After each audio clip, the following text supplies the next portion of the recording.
I prepared for and passed all the 3 AWS Associate exams in only 4 months. AWS Developer Associate, AWS Solutions Architect Associate, and AWS SysOps Admin Associate. I passed all 3 on the first try with highest scores. When it comes to learning, I'm average, not exceptionally talented, neither am I an AWS expert with years of experience. I only employed some tips and techniques that helped me prepare quickly without stress. In this video, I'm explaining all of them to you without holding anything back. I hope you too find the approach helpful. So, to be clear, this is not an AWS tutorial, yet the science-backed techniques I'm sharing with you will help you prepare for an AWS certification in a shorter time and in a more relaxed way. Being well prepared, you will have a higher level of confidence on the exam day, and the test will be a breeze for you. In addition to the tips, I will have some free resources for you that saves you time. One last word before jumping into the details. Everything I'm explaining in this video has been around for years. I'm not inventing anything new. I only remind you of what scientifically is proven to work and show you how to use them. I will first talk to you about the role of emotions in learning. Then I will explain how splitting your preparation into 2 distinct phases, exposure and active recall, can prevent you from getting overwhelmed. Finally, I will go through the 7 steps of preparing for the AWS exam. You may wonder what emotion has to do with an AWS certification. Okay, here's the scientific relationship. Based on numerous research, including one performed at the University of Southern California, our emotions profoundly impact our learning abilities. Scientists have found that lack of emotion neurobiologically blocks our brain from learning new concepts. In short, you need to care about something to learn it. For that reason, it is worth taking a minute and thinking clearly why you want to get this AWS certification. Is it helping you with a promotion and raise? Does it help you get recognition at your workplace? Do you want to boost your LinkedIn profile by adding the AWS certification badge to it? All are valid reasons. The point is that you should remind yourself of your motivation and have a clear picture in your mind of what you will achieve. Science has shown it does make a difference. Go ahead and drop a line in the comments. Inspire others by sharing why you want to get an AWS certification. To make it even more effective, I encourage you to use past tense for your comments. For example, say, I passed the AWS certification and I updated my LinkedIn profile. Now that your goal is clear, let's talk about the 2 phases of learning. Preparing for an AWS exam can feel overwhelming because of the number of things you need to learn and remember. The less you already know about AWS products and services, the more details you need to learn and memorize for the exam. So what's the solution? Science has an answer. Multiple studies show learning is composed of 2 phases, exposure and active recalling, or simply understanding and memorizing. Exposure means you get exposed to a new concept for the first time and you understand it. It makes sense to you. The time you need to finish this step depends on the complexity of the idea you are learning and your background. For example, you learn about AWS Snowball. The first thing is understanding what it is and what it does. You realize that it does not have anything to do with this. AWS Snowball is a physical device. Great! This is one key concept. Snowball is a physical device and not a cloud service. Then you learn that it is used for migrating large-scale data. That's a second fact about a snowball. That's an example of exposure to new information. The tip for this stage is not to worry about recalling what you learn. A common mistake is mixing up phases, and the result is unnecessary stress. Be relaxed. Your only goal at this step is to understand the new material. Remember that depending on your previous experience with AWS services, a few concepts or a lot of them can be new to you. It doesn't make a difference in the approach. Let's say, for example, it was the first time you heard about AWS Snowball, and you just learned from my explanation what it does.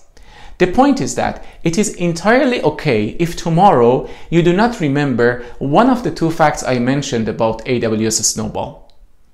As long as you understand the concept one time, you have achieved the goal of the first stage, being exposure. In short, when you start studying for the AWS certification, keep your focus on understanding and not memorizing. Once you understand the topic, you want to retrieve it at need, meaning on the exam day or at work. I used a scientifically supported method called active recall and found it very efficient. Let's have a quick look at how our memory works. A German psychologist published an article in 1885 about his exciting discoveries about our memory function.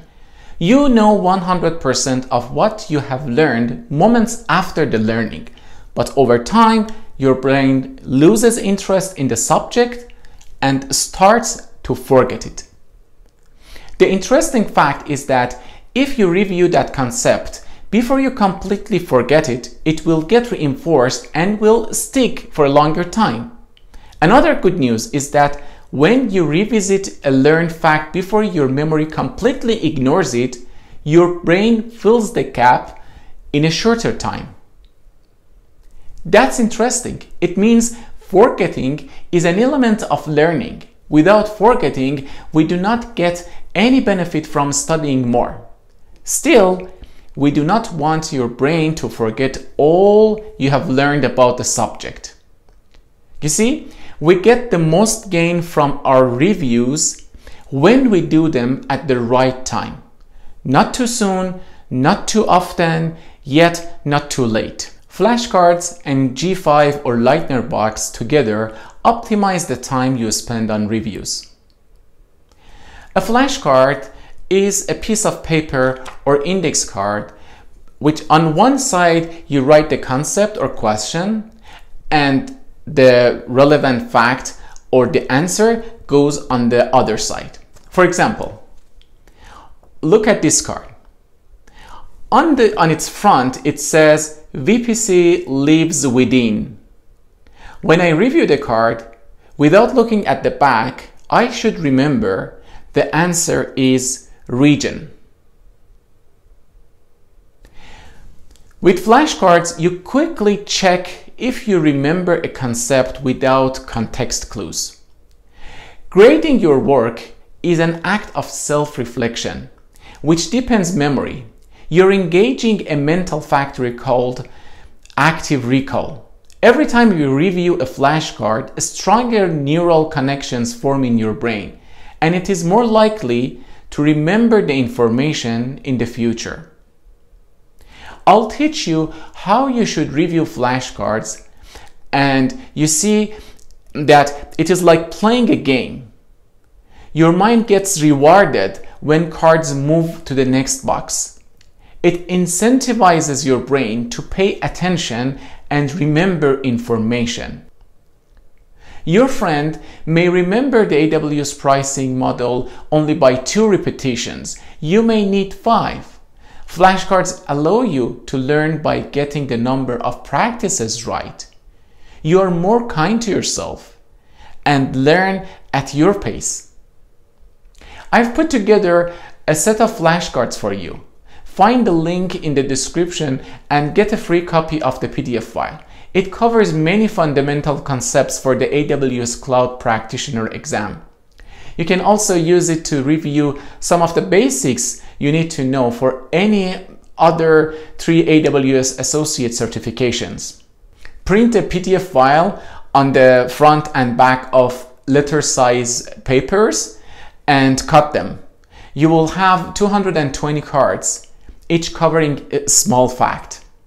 Now let's see how you review the flashcards.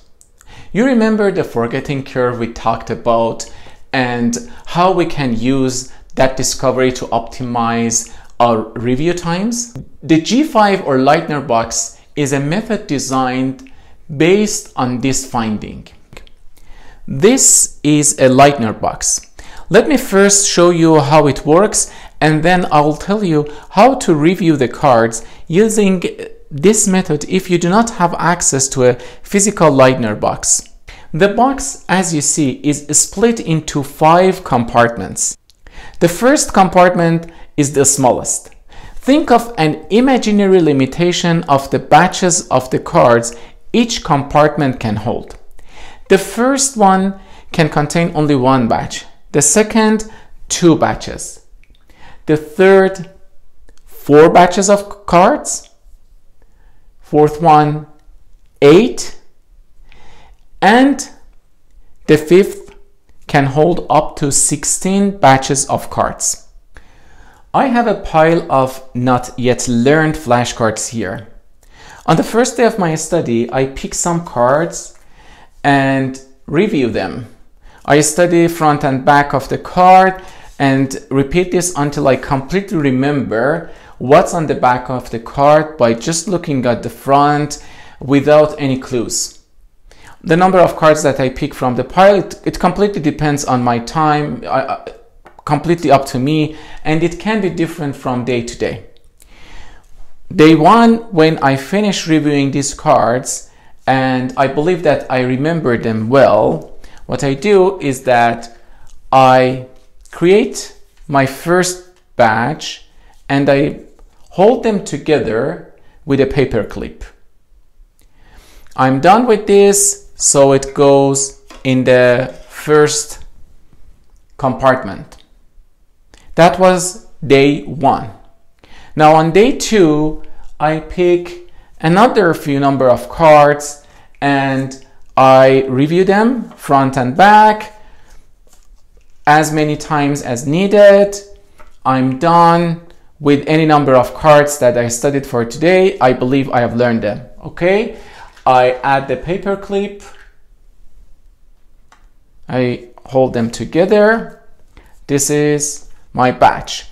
I should put it here, but you remember the first compartment can hold only 1 batch. So I need to move this 1 cell forward. Okay, I can do that. This goes here and I move this to the second. But before I move it to the second, I need to review them. So every time a card goes to the next cell, it needs to be reviewed. When I review, I should be very honest with myself, meaning I look at the front and I see if I can remember the back of the card without any clues. If I can remember, perfect, it goes to studied subpile, let's call it.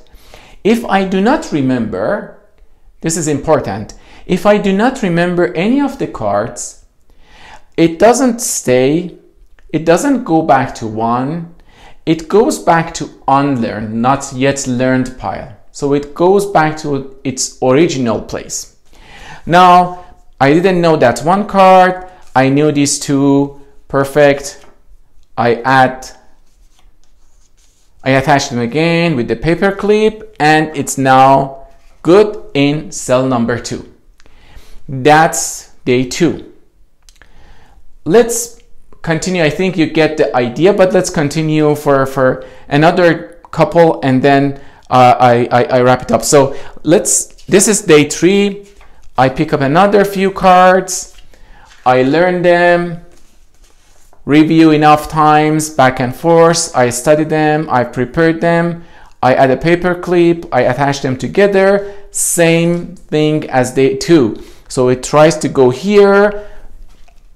we don't have enough room, so I need to move this one cell forward. I repeat the same thing.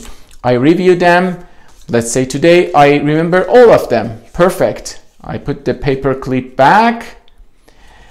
This time it goes here with no problem, because this cell, this compartment, can hold up to 2 batches. So that's not a problem. Let's go to day 3 as well. So day 3, I review some new cards. I learn them, create my new batch. Same idea, it goes here. Now, this needs to be moved forward. I review this. Let's say today I'm also like, I've studied well. So these are all I remember from the day before. No problem. This goes forward. Now, like this cell could hold only up to 2. Now we have 3 batches. It means the very first one that was put to this compartment needs to be moved forward. So I put this out, I take it out, I review, and the same idea. Any of the cards I don't remember goes back to the original pile. Those that I remember stay together. I clip them and go to this cell 3 that can hold up to 4 cards. So you get the idea. After 16 days, I will have 1 card here, actually more than 16 days. After several days, I will have 1 card here, 2 here. This one will be full with 4 cards. This one will be full for 8. And this one will be full for 16. So it's actually 16 plus 8 plus 4 plus 2 plus 1, roughly about 30 days. When all of the batches are, like all the 16 batches are in this compartment, on day 30, when I move the next batch to this compartment and I take the very first one that was put into this batch, that means that that batch of cards, those that I remember them perfectly. So I don't need to review them anymore until the day of exam if needed. One common mistake is to move a card you don't remember to the previous section, or just leave it where it was and not move it forward. That's not the right way. At any review, being from cell 1 to 2, 2 to 3, or even out of cell 5, if you could not remember the card, it should go back to the not yet learned pile. Another pitfall is that you may fool yourself. There is a difference between recognition and remembering. You should be honest with yourself and see if you know the back of the card or not. If you could not remember it partially, and after looking at the back you say, oh, I know this, that means the card goes back to the not yet learned pile. It helps to say the flashcard content loud and engage your hearing sense as well. And last, when possible, study the cards from both sides, or create 2 cards and swap the front and back. It deepens the neural pathways even further. Now that you know how the Lightner box works, it is easy for you to simulate it without a physical Lightner box. I can recommend 2 ways. One is to get a shoebox or a container and add the separators, or simply use a rubber band to keep the batches that belong to each compartment together. You still need to use a clip to hold each set together. Here I have a few bonus tips for you. Make this process a fun activity. Do not take it too seriously. Your reason for getting an AWS certification, whatever it is supposed to improve some aspects of your career and life, and eventually make you a happier person. So have fun with it and make it an enjoyable experience. Make sure you do some mock exams and become familiar with the format of AWS questions. The exam designer sometimes include tricky questions that indirectly test your knowledge. By doing mock exams, you won't get surprised when doing the real test. Be aware that the following methods of studying are proven scientifically to be less effective. Studying for long periods is an ineffective technique. Study less with greater focus and intensity. Studying a single subject for a long time and repeating phrases over and over to memorize them is also not efficient. As I shared in this video, understand the topic first, then leave it to the process of active recall to remember it. Despite the common belief, highlighting or underlining is not very useful. Instead, use flashcards. Reviewing long notes also does not help. Instead, study flashcards.